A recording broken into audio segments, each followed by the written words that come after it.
सावन का दूसरा सोमवार बाबा बैद्यनाथ धाम में कावड़ यात्रा के दौरान स्वयं महादेव अपने भक्त को बचाने दौड़े चले आए। फिर चमत्कार हुआ। उसे देखकर सभी भक्त हैरान रह गए।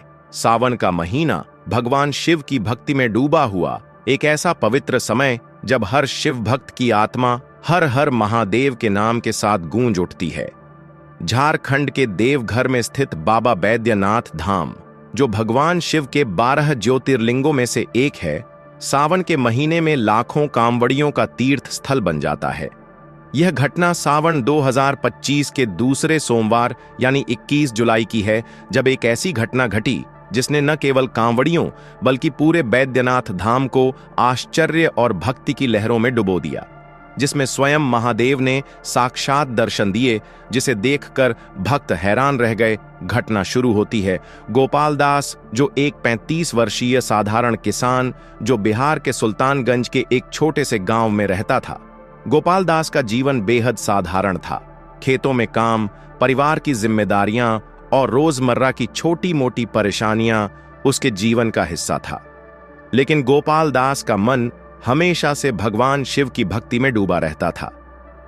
बचपन से ही वह सावन के महीने में बाबा बैद्यनाथ की कावड़ यात्रा के किस्से सुनता आया था। उसकी मां उसे बताती थी कि बाबा बैद्यनाथ सच्चे भक्तों की हर पुकार सुनते हैं और उनकी हर मनोकामना पूरी करते हैं। तो भक्तों, चलिए शुरू करते हैं इस भव्य रूपी घटना को। अगर आप भी महादेव के सच्चे भक्त हैं तो वीडियो को लाइक करके चैनल को सब्सक्राइब जरूर कर दीजिए। इस साल गोपाल दास ने ठान लिया कि वह पहली बार कावड़ यात्रा करेगा।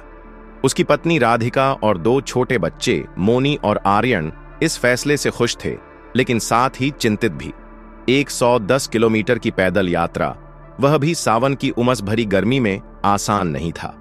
राधिका ने गोपाल दास को समझाया, तुम्हारी तबीयत पिछले कुछ महीनों से ठीक नहीं है, डॉक्टर ने भी आराम करने को कहा है, क्या तुम इतनी लंबी यात्रा कर पाओगे?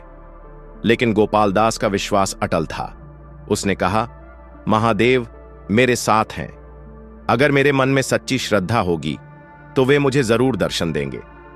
गोपाल दास ने अपनी तैयारी शुरू की। उसने सुल्तानगंज की उत्तरवाहिनी गंगा से जल भरने के लिए 2 मटके खरीदे, एक लकड़ी का बांस लिया और कांवड़ सजाने के लिए कुछ फूल और रंग बिरंगे कपड़े जुटाए। उसने अपने गांव के कुछ अन्य भक्तों के साथ कावड़ यात्रा शुरू करने का फैसला किया। गांव के बुजुर्ग पंडित जी ने उसे आशीर्वाद देते हुए कहा, बेटा सच्चे मन से बाबा को याद करना, वे भोले हैं, अपने भक्तों की हर पुकार सुनते हैं। 21 जुलाई 2025 की सुबह, सावन का दूसरा सोमवार, गोपाल दास और उसके गांव के 4 अन्य भक्त विश्वनाथ, रघुनंदन, सरस्वती और कमलेश सुल्तानगंज की गंगा घाट पर पहुंचे। सुबह की पहली किरण के साथ उन्होंने गंगा जल भरा और बोल बम के जयकारों के साथ अपनी 110 किलोमीटर की यात्रा शुरू की। गोपाल दास ने अपने कंधे पर कांवड़ उठाई और उसके मन में एक ही विचार था, बाबा बैद्यनाथ के दर्शन और उनके चरणों में गंगा जल अर्पित करना। पहले दिन की यात्रा कठिन थी। सावन की उमस और बारिश ने रास्ते को कीचड़मय बना दिया था। गोपाल दास और उसके साथी धीरे धीरे आगे बढ़ रहे थे। रास्ते में जगह जगह शिव भक्तों के लिए भंडारे लगे थे, जहां भक्तों को खाना, पानी और विश्राम की व्यवस्था थी। गोपाल दास का उत्साह देखते ही बनता था। वह हर कदम पर ओम नमः शिवाय का जाप करता और अपने साथियों को भी प्रेरित करता।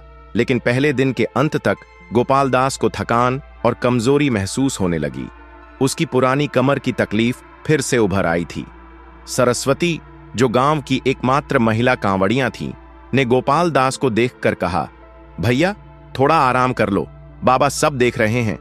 गोपाल दास ने मुस्कुराकर जवाब दिया, महादेव मेरी परीक्षा ले रहे हैं, मैं हार नहीं मानूंगा।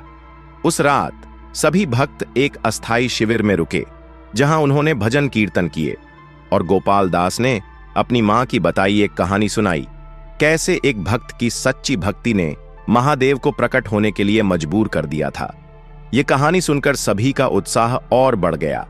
दूसरे दिन की सुबह, जब सूरज की किरणें अभी पूरी तरह नहीं फैली थीं, गोपाल दास और उसके साथी फिर से यात्रा पर निकल पड़े। रास्ते में एक घने जंगल के पास, जहां पेड़ों की छांव और पक्षियों की चहचहाहट थी, उन्हें एक साधु मिले। साधु का चेहरा तेजस्वी था और उनकी आंखें ऐसी थीं मानो वे सीधे आत्मा को भेद सकती थीं। साधु ने भस्म लगाए हुए थे और उनके गले में रुद्राक्ष की माला थी। उन्होंने गोपाल दास को देखकर कहा, बेटा, तुम्हारी भक्ति सच्ची है, लेकिन क्या तुम तैयार हो उस चमत्कार के लिए जो बाबा तुम्हारे लिए लाने वाले हैं? गोपाल दास ने आश्चर्य से साधु की ओर देखा। उसने हाथ जोड़कर कहा, महाराज, मैं तो बस बाबा के दर्शन चाहता हूं। मेरे लिए यही सबसे बड़ा चमत्कार होगा। साधु ने मुस्कुराते हुए कहा, जो सच्चे मन से बुलाता है उसे महादेव कभी निराश नहीं करते, लेकिन याद रख, भक्ति में विश्वास और धैर्य सबसे बड़ा बल है। साधु ने गोपाल दास को एक रुद्राक्ष का दाना दिया और कहा, इसे अपने पास रखो, जब समय आएगा यह तुम्हारी रक्षा करेगा। गोपाल दास ने रुद्राक्ष को अपनी कांवड़ में बांध लिया और साधु को प्रणाम करके आगे बढ़ गया। लेकिन उस साधु की बातें उसके मन में गूंज रही थीं। विश्वनाथ ने हंसते हुए कहा, गोपाल दास भैया, ये साधु तो कुछ अलग ही लग रहे थे। क्या पता ये स्वयं बाबा भोलेनाथ हों। सभी हंस पड़े, लेकिन गोपाल दास के मन में एक अजीब सी शांति थी। उसे लग रहा था कि कुछ बड़ा होने वाला है। तीसरे दिन, जब कांवड़िए देवघर से लगभग 30 किलोमीटर दूर थे, मौसम अचानक खराब हो गया। आसमान में काले बादल छा गए और तेज हवाएं चलने लगीं। बारिश इतनी तेज थी कि रास्ता देखना मुश्किल हो गया। कई कांवड़िए रुक गए, लेकिन गोपाल दास ने अपने साथियों से कहा, हम रुक नहीं सकते, बाबा हमें बुला रहे हैं। उसकी आवाज में एक अजीब सा जोश था जो दूसरों को भी प्रेरित कर रहा था। अचानक एक तेज आंधी ने गोपाल दास की कांवड़ को हिला दिया। उसके मटके टकराए और एक मटका टूटने की कगार पर था। गोपाल दास घबरा गया। गंगा जल का एक बूंद भी गिरना अपशकुन माना जाता है। उसने अपनी कांवड़ को संभाला और ओम नमः शिवाय का जाप शुरू कर दिया। तभी एक चमत्कारी घटना घटी। आंधी अचानक रुक गई और एक तेज रोशनी गोपाल दास की कांवड़ पर पड़ी। सभी कांवड़ियों ने देखा कि गोपाल दास की कांवड़ पर बंधा रुद्राक्ष चमक रहा था, मानो उसमें कोई दैवीय शक्ति हो।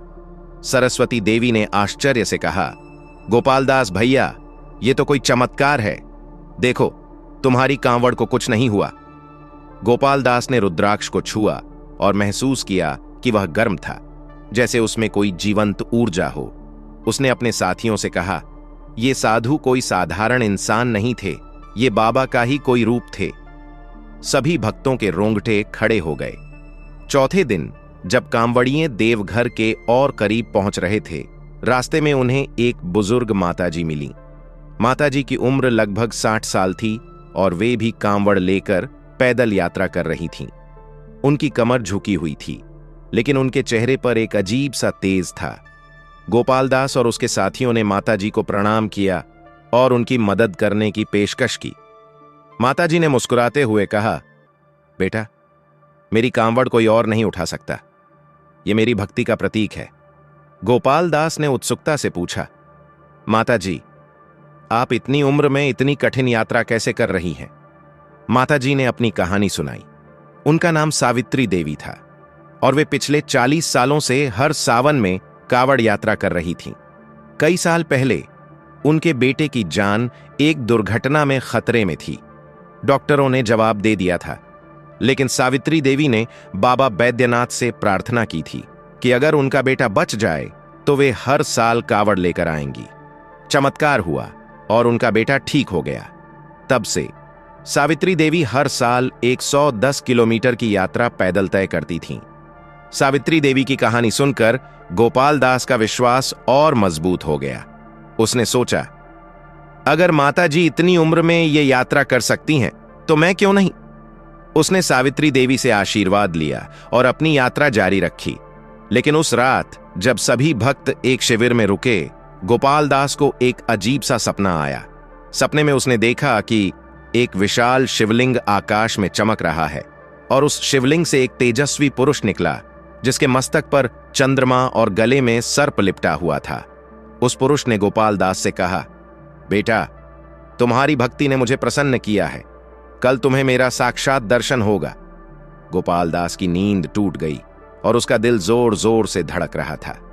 5वें दिन 21 जुलाई को सावन का दूसरा सोमवार गोपालदास और उसके साथी सुबह 3 बजे बाबा बैद्यनाथ धाम पहुंचे। मंदिर का पट खुल चुका था और बोल बम के जयकारों से पूरी नगरी गूंज रही थी। लाखों कांवड़िए जल अर्पण के लिए लाइन में खड़े थे। गोपालदास की थकान अब भक्ति में बदल चुकी थी। उसने अपनी कांवड़ को कंधे पर उठाया और मंदिर की ओर बढ़ा। जैसे ही वह मंदिर के मुख्य द्वार के पास पहुंचा, एक अजीब सी घटना घटी। भीड़ के बीच से एक तेज रोशनी निकली और गोपालदास को ऐसा लगा जैसे समय रुक गया हो। उसने देखा कि एक साधु, जो बिल्कुल वही साधु था जिससे वह जंगल में मिला था, उसके सामने खड़ा था। साधु ने मुस्कुराते हुए कहा, बेटा, तुमने अपनी भक्ति की परीक्षा पास कर ली, अब मेरे साथ आओ। गोपालदास के साथी आश्चर्यचकित थे क्योंकि उन्हें वह साधु दिखाई नहीं दे रहा था। गोपालदास ने साधु का पीछा किया और वह उसे मंदिर के गर्भगृह की ओर ले गया। वहां जहां लाखों भक्त जल अर्पण कर रहे थे, गोपालदास ने देखा कि शिवलिंग से एक तेजस्वी प्रकाश निकल रहा था।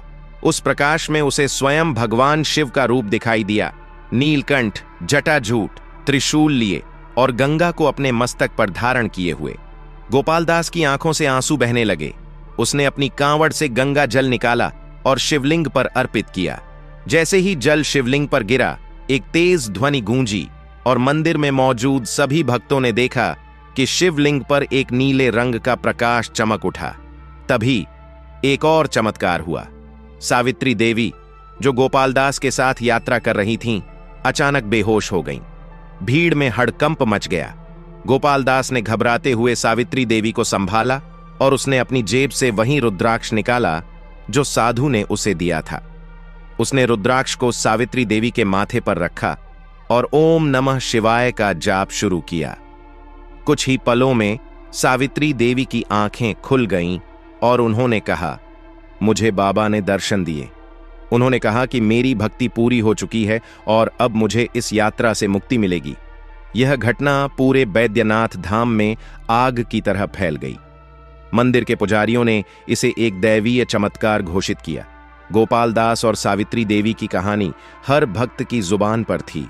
लोग गोपालदास को भोले का भक्त कहने लगे। सावित्री देवी ने बताया कि वह अब आखिरी बार कावड़ यात्रा पर आई थीं, क्योंकि बाबा ने उन्हें सपने में कहा था कि उनकी भक्ति का फल उन्हें मिल चुका है। गोपालदास जब अपने गांव लौटा तो उसकी कहानी पूरे गांव में फैल चुकी थी। उसकी पत्नी राधिका और बच्चे उसे देखकर खुश हो गए। गोपालदास ने कहा, महादेव ने मुझे न केवल दर्शन दिए बल्कि मेरे विश्वास को और मजबूत किया। उसने अपने गांव में एक छोटा सा शिव मंदिर बनवाया जहां हर सावन में भक्त इकट्ठा होने लगे। यह कहानी न केवल गोपालदास और सावित्री देवी की भक्ति की कहानी है, बल्कि यह हर उस शिव भक्त के लिए एक प्रेरणा है जो सच्चे मन से बाबा बैद्यनाथ को याद करता है। सावन का दूसरा सोमवार 21 जुलाई 2025 बैद्यनाथ धाम के इतिहास में एक ऐसी तारीख बन गया जिसे भक्त हमेशा याद रखेंगे। यह कहानी बताती है कि सच्ची भक्ति और विश्वास के सामने कोई भी बाधा टिक नहीं सकती। बाबा भोलेनाथ अपने भक्तों की हर पुकार सुनते हैं और जब समय आता है वे स्वयं प्रकट होकर चमत्कार करते हैं। दोस्तों, अगर आपको यह कहानी पसंद आई तो इसे अपने दोस्तों, परिवार और रिश्तेदारों के साथ शेयर जरूर करें और वीडियो पसंद आई है तो वीडियो को लाइक करके चैनल को सब्सक्राइब जरूर करें और कमेंट बॉक्स में हर हर महादेव जरूर लिखें। धन्यवाद।